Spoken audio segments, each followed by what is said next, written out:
മന്ത്രി ശിവൻകുട്ടിയുടെ പ്രസ്താവന നമ്മുടെ മേയർ ആര്യ രാജേന്ദ്രനെ ന്യായീകരിച്ചുകൊണ്ട്. ആര്യയ്ക്ക് സീറ്റ് കൊടുത്തിട്ടില്ല. ആര്യയ്ക്ക് സീറ്റ് കൊടുത്തിരുന്നുവെങ്കിൽ ഒരുപക്ഷെ തിരുവനന്തപുരത്ത് CPM-ന് വലിയ ദോഷം സംഭവിക്കും. ജയസാധ്യതയുള്ളവരുടെ പോലും ആ സാധ്യതയിൽ മങ്ങലേൽപ്പിക്കും എന്ന് മനസ്സിലായതുകൊണ്ട് തന്നെയാണ് സീറ്റ് കൊടുക്കാതിരുന്നത്.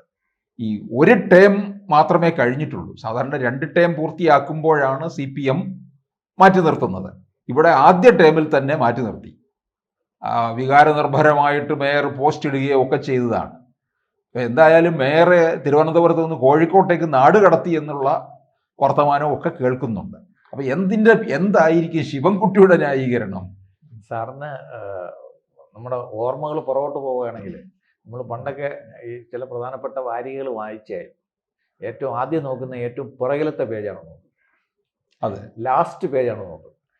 അതിനകത്ത് ബോബി വിജയന്റെ ചില പങ്ക്തികൾ ഉണ്ടാകുമായിരുന്നു. പണ്ട് മലയാള മനോരമ എടുത്താൽ ടോംസിന്റെ ബോബനും മോളി അല്ലെങ്കിൽ ഫലിത ബന്ധുക്കൾ, ഇതൊക്കെയാണ് നമ്മൾ ആദ്യം നോക്കുന്നത്. ആദ്യത്തെ പേജുകളൊന്നും പലപ്പോഴും നമ്മൾ നോക്കാറുമില്ല, ഓർമ്മിക്കാറുമില്ല എന്നുള്ളതാണ്. അപ്പൊ അതുപോലെ ഇപ്പോൾ ആരും പത്രം എടുത്തു കഴിഞ്ഞാൽ എല്ലാവരും നോക്കുന്നത് ശിവൻകുട്ടി എന്ത് പറഞ്ഞിട്ടുണ്ട് എന്നുള്ളതാണ്. ആ പറയുന്നതിനകത്തൊക്കെ ഒരു തന്നെത്താനെ പ്രഹരിക്കുന്ന ഒരു രീതി കാണാം.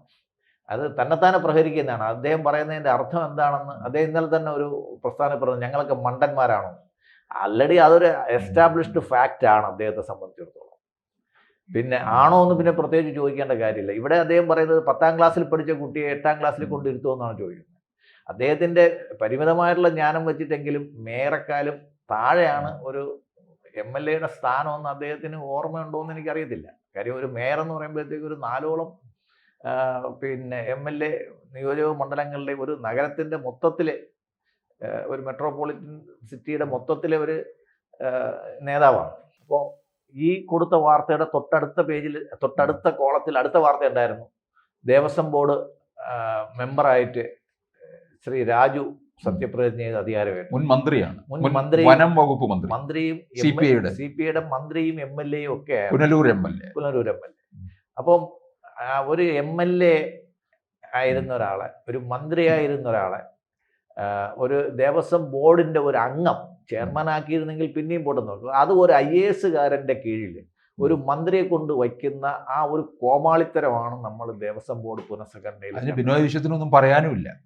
അല്ല, ഇതിന് ഞാൻ ഈ പറയുന്നത്, ഈ കോണ്ടെക്സ്റ്റ് പറയുന്നത് നമ്മുടെ ഈ പറഞ്ഞതുപോലെ ശിവൻകുട്ടി പറഞ്ഞതിന്റെ മറുപടിയാണ് ഞാൻ പറഞ്ഞത്. ശിവൻകുട്ടി മേയർ ആയിരുന്നു തിരുവനന്തപുരം. അതാ പറഞ്ഞത്, അദ്ദേഹവും മേയറായിട്ട് പിന്നെ MLA ആവാൻ മത്സരിച്ച ആളാണ്. അല്ല, ഇതിനേക്കാൾ വിചിത്രമായ വേറൊരു കാര്യമുണ്ട്. നമ്മുടെ സമ്പത്ത് MP ആയിരുന്നല്ലോ. അതെ, അതും കഴിഞ്ഞ് വന്നിട്ട് അദ്ദേഹം മന്ത്രിയുടെ പേഴ്സണൽ അസിസ്റ്റന്റ് ആയിട്ട് ഒന്ന് ആലോചിച്ച് നോക്കെ.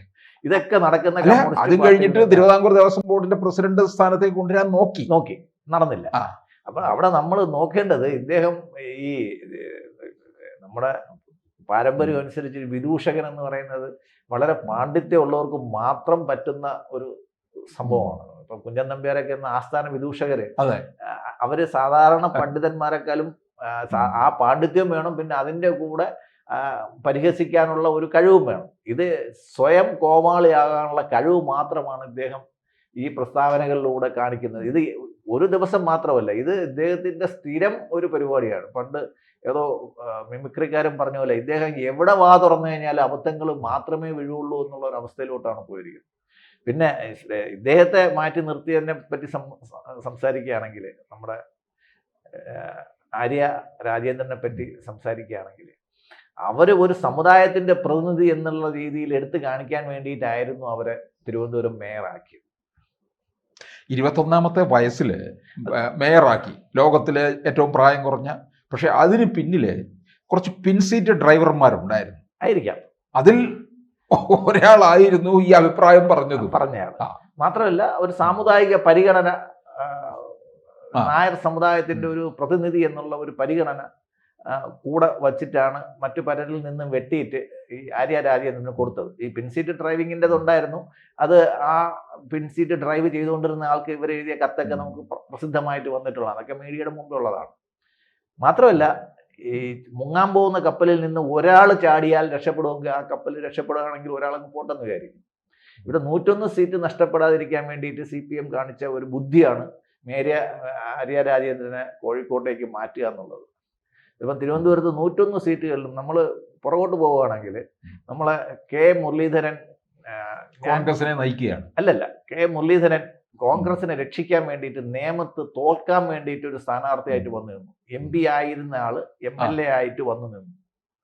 ആ നിന്ന ശ്രീ കുമ്മനം രാജശേഖരനെതിരായിട്ട് നേമത്ത് അക്കൗണ്ട് പൂട്ടിക്കാനാണ് അദ്ദേഹം വന്നത്. BJPയുടെ അക്കൗണ്ട് പൂട്ടിക്കാൻ വേണ്ടിയിട്ടാണ് വന്നത്. എന്നിട്ട് അദ്ദേഹം പറഞ്ഞ വാക്ക് എനിക്കിപ്പോഴും നല്ല ഓർമ്മയുണ്ട്. BJPക്ക് അക്കൗണ്ട് തുടങ്ങണമെങ്കിൽ ഏതെങ്കിലും ബാങ്കിൽ പോയി തുടങ്ങട്ടെ, നേമത്ത് തുടങ്ങണ്ടെന്ന് പറഞ്ഞു. അദ്ദേഹത്തിന്റെ അക്കൗണ്ട് ഇപ്പോൾ ഏത് ബാങ്കിലാണെന്ന് നമുക്കറിയാം. പക്ഷേ ആ ഒരു മണ്ഡലത്തില് ശ്രീ കെ മുരളീധരൻ കാണിച്ച അതിബുദ്ധി തിരുവനന്തപുരത്തെ 13 മണ്ഡലങ്ങളിലും പ്രകമ്പനം ഉണ്ടാക്കിയെന്നും ആ 13 മണ്ഡലങ്ങളും CPMനെ വെള്ളിത്തലയിലല്ല സ്വർണ്ണത്തലയിൽ തന്നെ കൊണ്ടു കൊടുക്കാൻ ഇടയാക്കിയെന്നും ഉള്ള ഒരു കാര്യമാണ്. ഒരു കാലത്ത് ശ്രീ ശിവൻകുട്ടിയെ പോലെ ശ്രീ മുരളീധരന്റെ പ്രസ്ഥാനങ്ങൾ എല്ലാവരും നോക്കുവാന്ന്. കാര്യം എന്തെങ്കിലും ഒരു മണ്ടത്തരം അതിനകത്ത് കാണും. അതേപോലെ ശ്രീ ആര്യ രാജേന്ദ്രനെ തിരുവനന്തപുരത്ത് നിന്ന് ഒഴിവാക്കിയത് അവരുടെ എല്ലാ സീറ്റും പോകാതിരിക്കാൻ വേണ്ടിയിട്ടാണ് അവർ ഒഴിവാക്കിയത്. അല്ലെങ്കിൽ പഴയ തിരുവനന്തപുരത്ത് ആവർത്തിച്ചത്, കാരണം മേയർ തിരുവനന്തപുരത്ത് കാട്ടിക്കൂട്ടിയ ജനവിരുദ്ധമായിട്ടുള്ള കാര്യങ്ങൾ, അഴിമതി, നഗ്നമായിട്ടുള്ള അഴിമതി. ആറ്റുകാൽ പൊങ്കാല എന്ന് പറയുമ്പോൾ തിരുവനന്തപുരത്തുള്ള എല്ലാ സ്ത്രീകളുടെയും, അത് പാർട്ടി ഭേദമില്ലാതെ എല്ലാ സ്ത്രീകളുടെയും ഭക്തിയുടെയും മതവും ജാതിയും ഇല്ലാതെ ഭക്തിയുടെയും ഒരു നിറവിൻ്റെയും ഒരു രീതിയാണ് ആറ്റുകാൽ പൊങ്കാല. ആ പൊങ്കാലക്കള്ളി എന്നുള്ള ഒരു പേര് വരാൻ ഒരു കാരണമുണ്ടായത് ആ സ്ത്രീകളാരും, തിരുവനന്തപുരത്ത് സ്ത്രീകളാരും അത് മറക്കത്തില്ല. 2 കാര്യങ്ങൾ. ഒന്ന്, പൊങ്കാല ഇടുന്ന കല്ലുകളെല്ലാം കോർപ്പറേഷനിലോട്ട് കൊണ്ടുപോയത്. ഒന്ന്, നമ്മൾ കൊണ്ടുപോയ കല്ലാതെ നമുക്ക് എടുക്കാൻ പാടില്ല, അത് കൊണ്ടുവന്നു കഴിഞ്ഞാൽ പിന്നെ അത് കോർപ്പറേഷൻ്റെ ആണ്. ഇത് എന്ത് ന്യായമാണെന്ന് ചോദിച്ചു കഴിഞ്ഞാൽ എനിക്കറിയത്തില്ല. അതൊന്ന്. 2, പൊങ്കാലയുടെ പേരിൽ 200 കോടി രൂപ, നടക്കാത്ത പൊങ്കാലയുടെ പേരിൽ ശുചീകരണത്തിന് 200 കോടി രൂപ എഴുതിയെടുത്തത് തിരുവനന്തപുരത്തെ എല്ലാ പെണ്ണുങ്ങളും ഓർമ്മിക്കും. അതിനകത്ത് ഒരു മാറ്റവും വേണ്ട. അപ്പം 0-ത്തിലോട്ട് പോകാതിരിക്കാൻ വേണ്ടിയിട്ടായിരിക്കണം ശ്രീ ഒരു രക്ഷാപ്രവർത്തനം നടത്തിയെന്ന് വേണം നമ്മൾ. അല്ല, പിന്നെ അത് കഴിഞ്ഞ് പാവം പിടിച്ച ഒരു KSRTC ജീവനക്കാരൻ, അത് ഒരു വ്യക്തിയുടെ ഒരു കാര്യമാണ്. പക്ഷെ ഇത് തിരുവനന്തപുരത്തുള്ള കേരളത്തിലെ തന്നെ ഈ ആറ്റുകാൽ അമ്മയെ പൊങ്കാലയ്ക്ക് വരുന്ന ആയിരക്കണക്കിന് ലക്ഷക്കണക്കിന് സ്ത്രീകളുടെ എല്ലാം വികാരത്തെ വ്രണപ്പെടുത്തിയ ഒരു കാര്യമായിരുന്നു അത് ചെയ്തത്. പൊങ്കാലയുടെ പേരിൽ പോലും കള്ളം പറയുക എന്ന് പറയുമ്പോഴത്തേക്ക് പിന്നെ അതിനകത്ത് വേറെ പറഞ്ഞൊരു കാര്യമൊന്നുമില്ല. പിന്നെ നായർ സമുദായത്തിൻ്റെ സപ്പോർട്ട് എന്തായാലും ആര്യ രാജേന്ദ്രൻ ഇല്ല എന്നുള്ളത് കാര്യം. പുള്ളിക്കാരി വേറൊരു സമുദായത്തിൽ നിന്ന് വിവാഹം കഴിച്ചപ്പോഴത്തേക്ക് ആ സമുദായത്തിൻ്റെ, നായർ സമുദായത്തിൻ്റെ സപ്പോർട്ട് അവർക്ക് നഷ്ടപ്പെട്ടു എന്നുള്ളത് ഒരു വസ്തുതയാണ്. പക്ഷേ തിരുവനന്തപുരത്തെ KSRTC ജീവനക്കാരൻ്റെ ജോലി കളയിപ്പിച്ചതിൽ പങ്ക് ഭർത്താവായ സച്ചിൻ ദേവിനും ഉണ്ടായിരുന്നു. പക്ഷെ സച്ചിൻ ദേവിന്റെ ഇമേജിനും കോട്ടം സംഭവിച്ചു ഉണ്ട്. പക്ഷെ അതിനകത്തൊരു ഗുണം ഞാൻ പിന്നീട് ഈ യദുവിനെ ഒരു പ്രൈവറ്റ് ബസ്സിൽ യാത്ര ചെയ്തപ്പോഴത്തേക്ക് ഞാൻ കണ്ടായിരുന്നു. അപ്പോൾ ഞാൻ ചോദിച്ചു, ഇപ്പോൾ എങ്ങനെയുണ്ടെന്ന് ചോദിച്ചു. സാറേ, ഞാൻ രക്ഷപ്പെട്ടു, എനിക്ക് 720 രൂപ കിട്ടിക്കൊണ്ടിരുന്ന ഇപ്പോൾ 980 രൂപ ഒരു ദിവസം കിട്ടുന്നുണ്ട്. മേയർ വിചാരിച്ചപ്പോൾ 280 രൂപ ദിവസം കൂടുതൽ കിട്ടുന്നുണ്ട്. കാര്യം ആ പാവപ്പെട്ട ഒരു അത് KSRTCയിലെ നമ്മളത് കാണണം. ഇടയ്ക്ക് നമ്മുടെ KSRTCയുടെ കാര്യം പറഞ്ഞു വന്നപ്പോഴത്തേക്കാണ് ഈ 200-250 കിലോമീറ്റർ യാത്ര ചെയ്യുന്നവർക്ക് ശുദ്ധജലം 10 കുപ്പി വെള്ളം പോലും KSRTCന്ന് കൊടുക്കുന്നില്ല. അത് ദയനീയമായിട്ടുള്ള ഒരു രീതിയിലാണ്, ഒരു മനുഷ്യത്വമില്ലാത്ത ഒരു പെരുമാറ്റമാണ് KSRTCയിലെ കണ്ടക്ടർമാരുടെ അടുത്ത് അവർ കാണിക്കുന്നത്. അതിൻ്റെ ഇടയിൽ കൂടാണ് മേയർ JCB കൊണ്ട് ആ പാവത്തിൻ്റെ നെഞ്ചത്ത് കയറുന്നത്. അപ്പം തിരുവനന്തപുരത്ത് ഇതുവരെ ഉണ്ടായിരുന്ന എല്ലാ മേയർമാർക്കും ഒരു എന്താ പറയുന്ന ഒരു മര്യാദയില്ലാത്ത രീതിയിലുള്ള, അല്ല, CPMൽ നിന്ന് നമുക്കറിയാം, CPMൽ നിന്നാണ് മേയർമാർ തിരുവനന്തപുരത്ത് കൂടുതലും ഉണ്ടായിട്ടുള്ളത്. Mayor K. ജയൻ ബാബു ഒക്കെ ഇരിക്കുന്ന സമയത്ത് തിരുവനന്തപുരത്തിനെ അല്പം ഒന്ന് മോടിപ്പെടുത്താനായിട്ടൊക്കെ ഒരു ശ്രമിച്ച ആളാണ്. അല്ല, തിരുവനന്തപുരത്ത് മേയർമാരായിട്ട് വളരെ പ്രഗത്ഭരായിട്ടുള്ള ഒരുപാട് ആൾക്കാർ ഇരുന്നിട്ടുണ്ട്. പക്ഷേ തിരുവനന്തപുരം നഗരം ഒരിക്കലും വികസിച്ചിട്ടില്ല എന്നുള്ളത് വേറൊരു കാര്യമാണ്. അതുകൊണ്ട് അത് CPM മേയർമാർ ഇരുന്നത് കൊണ്ടായിരിക്കണമെന്നാണ് എനിക്ക് തോന്നുന്നത്. അതുപോലെ തന്നെ 2009 തരൂര് മത്സരിക്കുമ്പോൾ പറഞ്ഞു, ഞാൻ തിരുവനന്തപുരത്തെ ഇരട്ട നഗരമാക്കും, ബാഴ്സലോണയൊക്കെ ആക്കും. അന്നത്തെ മേയർ ചന്ദ്രികയുമായിട്ട് ഇതിനു വേണ്ടി വലിയ കൊമ്പ് കോർക്കുകയും ഒക്കെ ചെയ്തു. പക്ഷെ കാര്യമൊന്നും എത്തിയിട്ടില്ല. തിരുവനന്തപുരത്തെ വികസനം ഒരിക്കലും കരമന കഴിഞ്ഞിട്ട് എത്തിയിട്ടില്ല എന്നുള്ളതാണ് വേറൊരു വിഷയം. കഴിഞ്ഞ തവണ പാർലമെന്റ് ഇലക്ഷൻ്റെ ഒരു ഡിസ്കഷൻ വന്നപ്പോഴത്തേക്ക് ഞാനൊരു കമ്മിറ്റിയിൽ ഉണ്ടായിരുന്നപ്പോൾ ഞാൻ പറഞ്ഞു, നമ്മുടെ പ്രധാനപ്പെട്ട ഓഫീസ് BJPയുടേത് നെയ്യാറ്റിൻകരയ്ക്ക് ആക്കണമെന്ന് പറഞ്ഞു. എല്ലാവരും കളിയാക്കി ചിരിച്ചായിരുന്നു. പക്ഷേ ശ്രീ ചന്ദ്രശേഖർ തോറ്റത് നെയ്യാറ്റിൻകരയിലും പാറശാലയിലും കോവളത്തും ഇല്ലാതിരുന്ന വോട്ടിൻ്റെ പുറത്താണ്. ഈ ചില തത്വങ്ങൾ, ചില പരമ സത്യങ്ങൾ ചിലരൊരിക്കലും മനസ്സിലാക്കില്ല. അത് അവരുടെ തലയിലെഴുത്താണെന്ന് വിചാരിച്ചുകൊണ്ടാണ്. കാര്യം ആ നെയ്യാറ്റിൻകര പോലുള്ള സ്ഥലങ്ങളിൽ നിന്നാണ് BJPക്ക് ഇപ്പോഴും ജയിക്കാൻ പറ്റാത്തത്. നെയ്യാറ്റിൻകര ഈ നെയ്യാറ്റിൻകരയൊക്കെ ഒരു സമയത്ത് NDPയുടെ സിറ്റിംഗ് സീറ്റ് ആയിരുന്ന ഒരു സ്ഥലമാണ്. അവിടെ BJPക്ക് അവിടെ പുലരാൻ പറ്റാത്തതിൻ്റെ കാരണം അവിടെ ഇതുവരെ വികസനം എത്താത്തതാണ്. നെയ്യാറ്റിൻകര പാറശാല ഭാഗത്തൊന്നും ഒരു വികസനവും കഴിഞ്ഞ 50 വർഷത്തിനിടയ്ക്ക് നമ്മൾ ആരും കണ്ടിട്ടില്ല. ആകെ വന്നത് കരമനയിൽ ഒരു ടാക്സ് ടവേഴ്സ് വരുന്ന കണ്ടു. അതിനുശേഷം പിന്നീട് ഒരു വികസനവും കണ്ടിട്ടില്ല. വിഴിഞ്ഞം തുറമുഖം എന്തായാലും ഈ സർക്കാരിൻ്റെ ചുമലിൽ വെക്കേണ്ട, മേയറുടെ പുറത്തും വെക്കേണ്ട, അത് മറ്റു ചില കാര്യങ്ങളാണ്.